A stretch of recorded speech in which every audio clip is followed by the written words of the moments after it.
Hey friends, welcome. I love that you're here to join me today. Thanks for sharing this podcast with other people. I really appreciate your emails and your feedback. It means a lot to me that this content is helping you and that you're sharing it with others. I appreciate you giving me your time and your attention and that you're letting me in your ear. Today, I'm going to talk about anxiety and being the anxious achiever. The majority of my past and present clients have all listed that anxiety is one of the conditions that they want to get a handle on.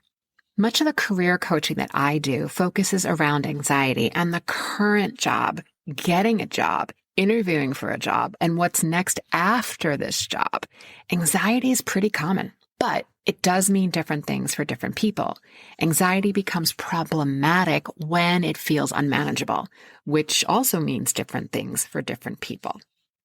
For me, anxiety swings from a low-level hum to a much more intense type of thinking and sensations in my body. Over the years and through a lot of trial and error, I have learned how to manage my anxiety to remain a high-performing individual. What I mean by an anxious achiever is that this is someone like myself, and probably like you if you're listening, who is professionally ambitious, driven, and who feels anxiety in their life. The anxiety could be short-lived or situational, but it is present, and it's no joke. I'm not a mental health expert, and I have resources in the show notes if you are thinking that you may need more professional help. I am, however, an anxious achiever in recovery. According to the National Institute of Mental Health, anxiety disorders are the most common mental illness in the U.S., affecting over 40 million adults age 18 and older. That's almost 20% of the pop, which is technically 18.1% of the population, but almost 20% of the adult pop. The millennial and the Gen Z cohorts have been dubbed the most anxious generation. All of us, but these cohorts especially, are in desperate need of a shift in a leadership style. Our most visible leaders have a style that is centered on power and bravado. Talking about our well-being or our emotions has often been viewed as a sign of weakness. And from what I've seen, the only leaders who talk about anxiety and their mental state are entrepreneurs. So, hi, I'm Jill Griffin, and I'm a recovering anxious achiever. I want to change this stigma, and I want to continue to help my clients and my former peers in the industry find the words and choose to dispel the myths and judgments in the workplace around anxiety. Our culture sometimes not so subtly tells us that those of us who suffer from anxiety, that we can't succeed, or that we shouldn't take a risk on these people, or that, we shouldn't be leading. So it kind of makes sense that no one would be talking about it.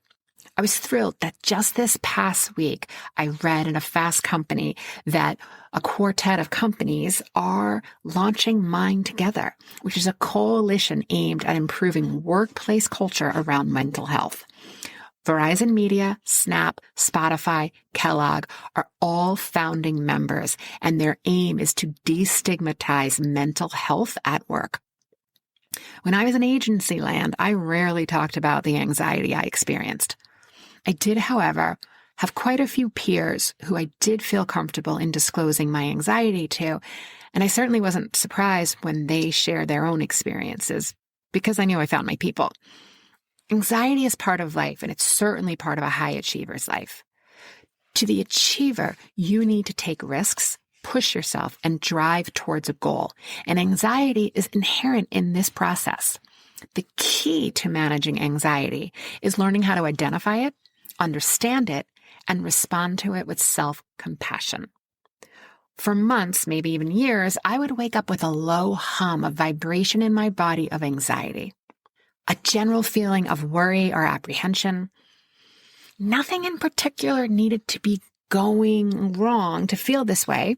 It could just be Tuesday. But when I was filled with apprehension, I had less resilience to manage my mind.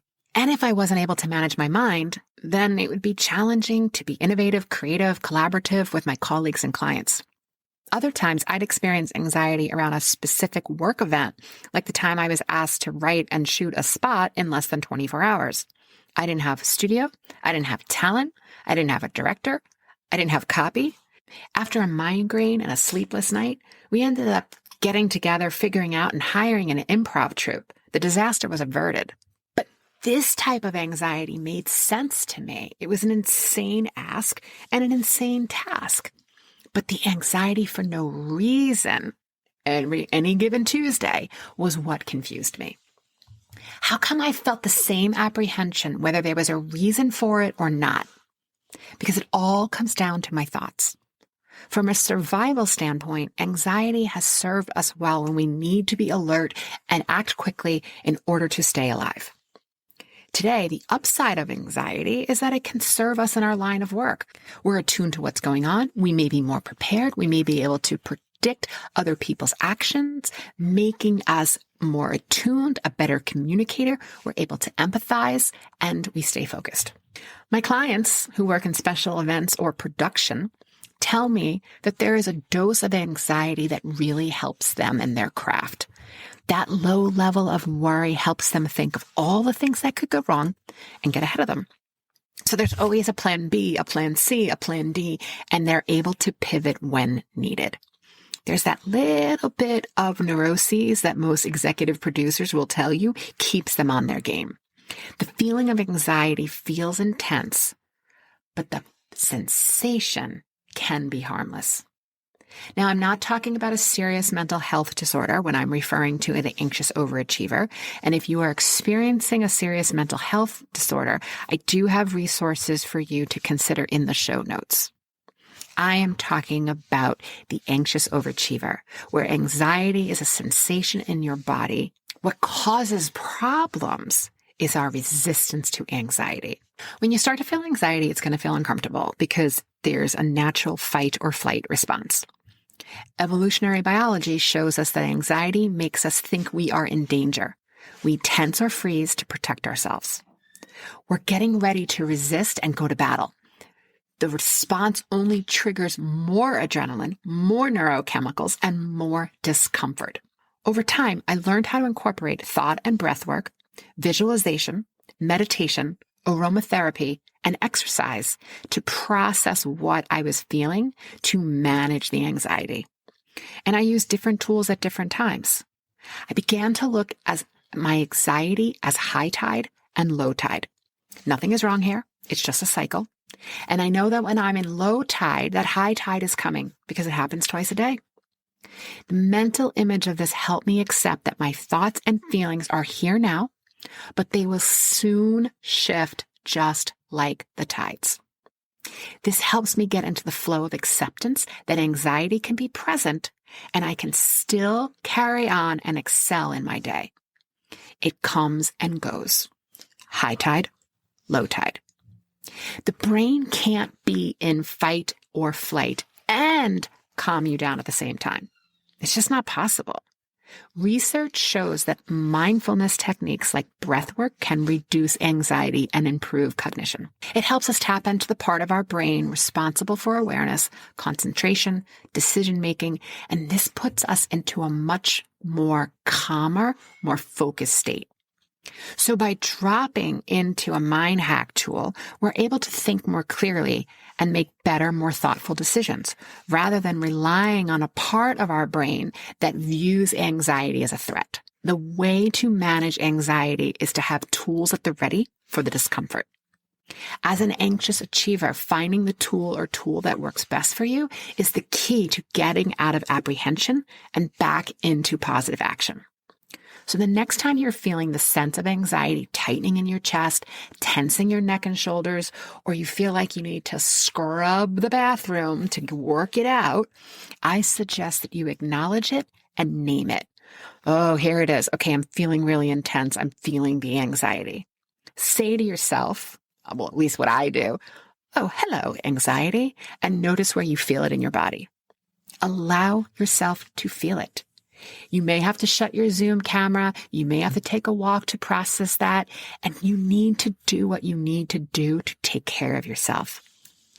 And I'm going to tell you, the sensation may get a slightly more intense because you're allowing it, but it will dissipate in a few minutes. Alternatively, you could temporarily ignore it. And by temporarily, I mean you can ignore it right now, but you need to come back and address it later.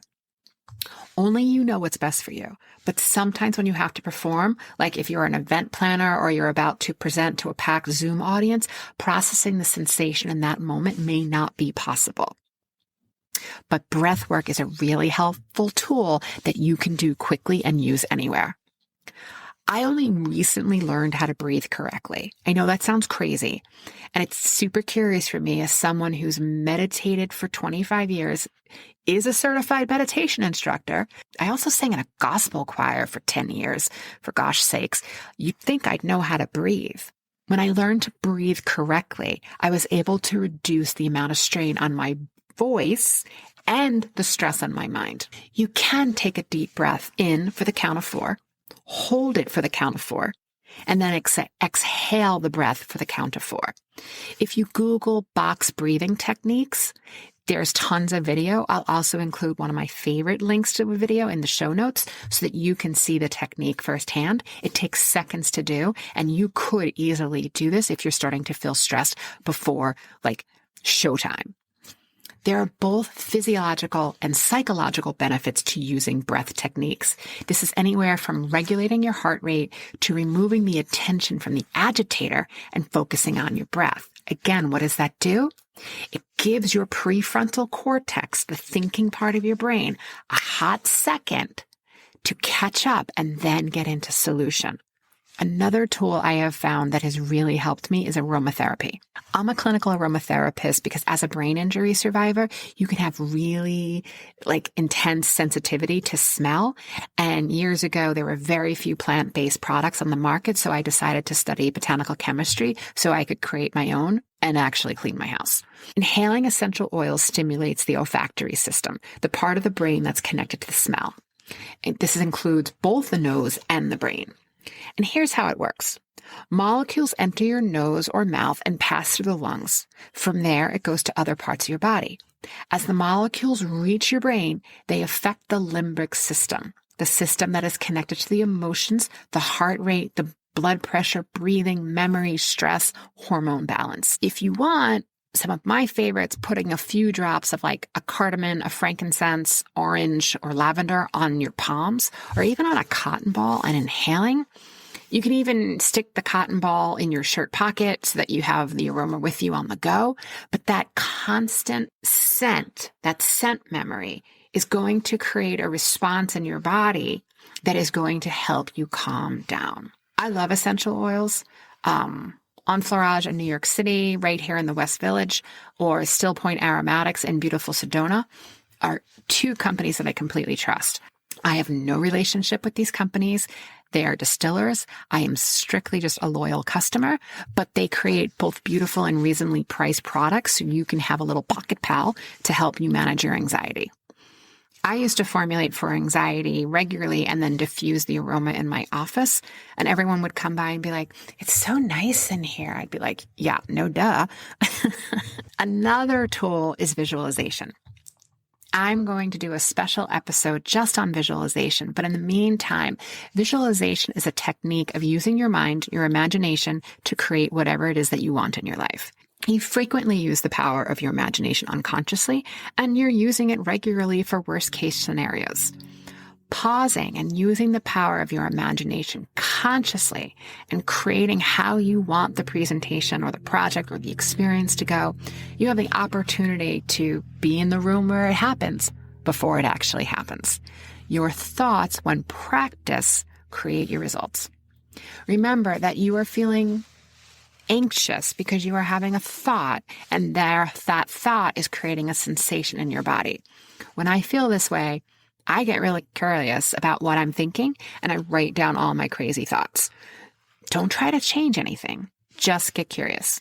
You can look at your thoughts on paper and see, I find it really helpful to see what's illogical or fear-based, and then you get to decide how you want to think about the situation. If you don't process the emotion, you can't release it. You have to process the emotion in order to manage anxiety. All right, my friends, check out the show notes. I put some details in there about what I've talked about during the show, some of the links I've mentioned. I love hearing from you. Let me know what you think by joining me on Instagram or emailing me at hello@jillgriffinconsulting.com. And have a fab day. I'll see you next time. I'm Jill Griffin, your host of the Career Refresh Podcast. My mission is to make workplaces more successful for everyone. So if you have ideas for topics or future guests, please email us at hello@jillgriffincoaching.com. Until next time, embrace possibility, be generous, intentional, and kind. I'm Jill Griffin, your host of the Career Refresh Podcast. My mission is to make workplaces more successful for everyone. So if you have ideas for topics or future guests, please email us at hello@jillgriffincoaching.com. Until next time, embrace possibility, be generous, intentional, and kind. I'm Jill Griffin, your host of the Career Refresh Podcast. My mission is to make workplaces more successful for everyone. So if you have ideas for topics or future guests, please email us at hello@jillgriffincoaching.com. Until next time, embrace possibility, be generous, intentional, and kind.